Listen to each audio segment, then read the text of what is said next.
है everyone, welcome back to my YouTube channel. आज मैं बहुत खुश लग रही हूँ क्योंकि इस वीडियो में आपको लेके जाने वाली हूँ एक बोरा केव में, जो आंध्रा और ओडिशा के बॉर्डर के बीच में पड़ता है। मैं बिलोंग करती हूँ ओडिशा से और हमें जाना था विशाखापट्टनम। रास्ते में हमको बोरा केव पड़ा तो हमने सोचा वहाँ पे होते हुए आते हैं। और सफ़र के शुरू होते ही हमको दिख जाते हैं कुछ लोकल ट्राइब्स जो इन पहाड़ों में रहते आए हैं।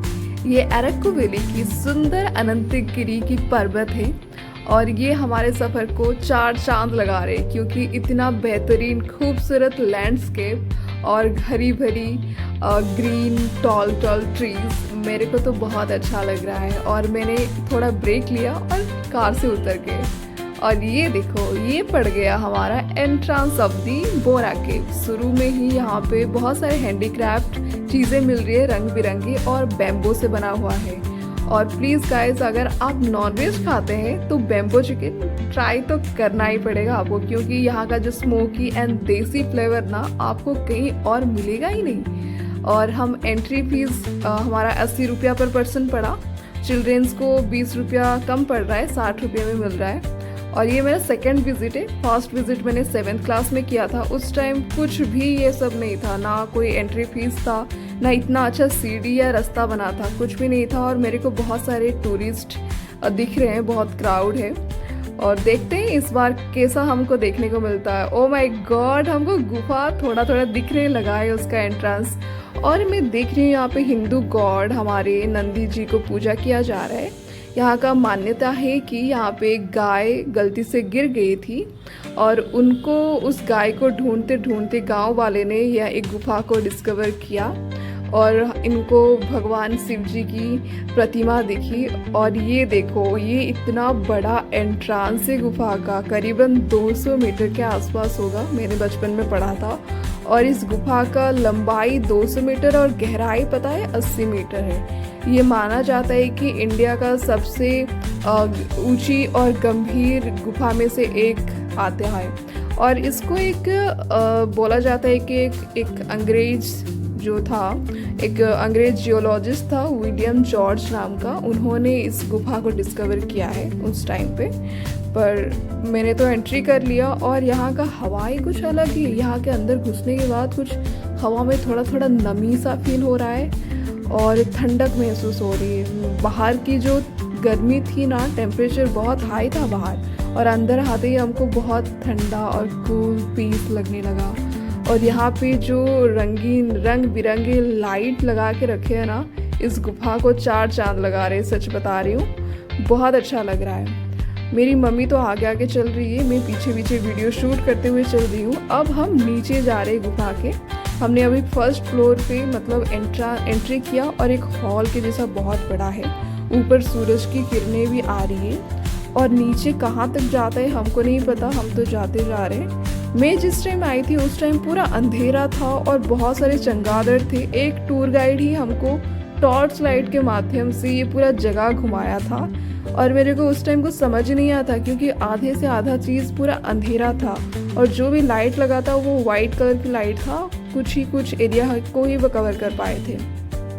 यहाँ पे बहुत बड़ा शिवलिंग भी है और जो लाइमस्टोन धीरे धीरे पानी की एक एक बूंद से जो लाइमस्टोन डिसॉल्व हुआ है और वो बहुत बेहतरीन सा आकार ले चुका है। इतना क्राउड है यहाँ पे, सब लोग देखने के लिए आए हैं। मेरे को लग रहा है तो मैं तो पूरा पाताल में चली गई हूँ, ये अलग ही दुनिया लग रहा है मेरे को। भगवान ने कुछ एक गैलरी जो होता है, म्यूजियम गैलरी में कहीं घुस गई हूँ जहाँ पे सुंदर सुंदर चीज़ें रखे गए हैं, ऐसा ही कुछ फील हो रहा है मेरे को।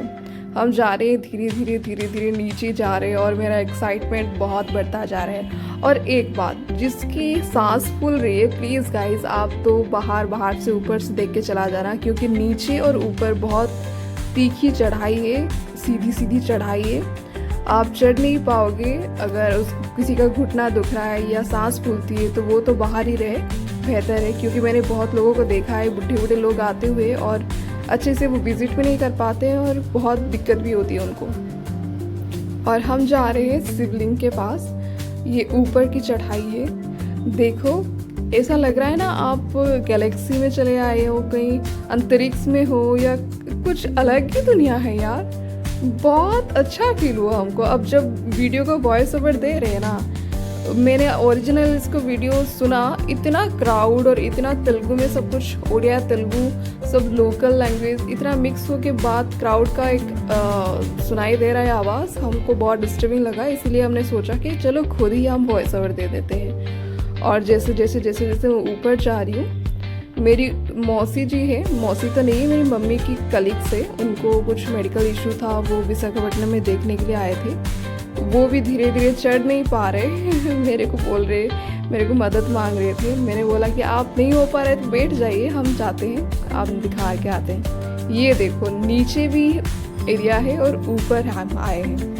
ऊपर हम, ये पूरा ऊपर का है। और पता है इस पहाड़ों के ऊपर, ये पूरा पहाड़ के अंदर गुफा बना हुआ है और इसके ऊपर रेलवे लाइन भी है, ट्रेन ऊपर से जाती है और नीचे ये गुफा बना है। और ये गुफा बनने का मेन रीज़न क्या है? नदी से बना हुआ है। साइंटिफिक रीज़न तो वही है, नदी की वजह से ही बना हुआ होगा गुफा।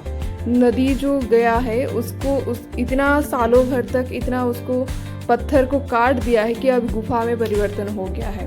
और जो पानी के बूंदे, ये देखो पानी जो दिख रहे हैं ना, पानी के एक एक बूंदे गिरते गिरते ये जो मिलियंस ईयर के बाद लाइमस्टोन डिजॉल्व हो गया है, अब बहुत बेहतरीन मतलब फॉर्मेशन बन गया है। देखो हम झुक झुक के जा रहे हैं क्योंकि यहाँ पे रास्ता बहुत संकीर्ण है। रास्ता बनाया गया है और बहुत बेहतरीन लग रहा है हमको। पानी नीचे से एक ड्रेनेज का सिस्टम भी है क्योंकि यहाँ पे पानी गिरता आ रहा है, बहुत मॉइस्चर है, पैर फिसलने की भी बहुत चांसेस रहती है, आपको देख के चलना पड़ेगा। ये देखो इतने ऊंचे ऊंचे पिलर्स के जैसा दिख रहा है क्योंकि गुफा का हाइट बहुत ऊंचा है। ओ माय गॉड, ये जो फॉर्मेशन है ना सबसे खूबसूरत फॉर्मेशन है। इसको क्या बोला जाता है? यहाँ पे ह्यूमन ब्रेन का फॉर्मेशन है, सिबलिंग का फॉर्मेशन है, और कहीं कहीं ना बोला जाता है मदर एंड डॉटर का जो रिलेशन बॉन्ड हुआ है ना, उसका भी फॉर्मेशन है। और ये सब स्ट्रक्चर देख के ऐसा लगता है कि भगवान ने कुछ अलग ही बना के रखा है। नेचर का जो ब्यूटी है ना और कहीं और मिलेगा ही नहीं।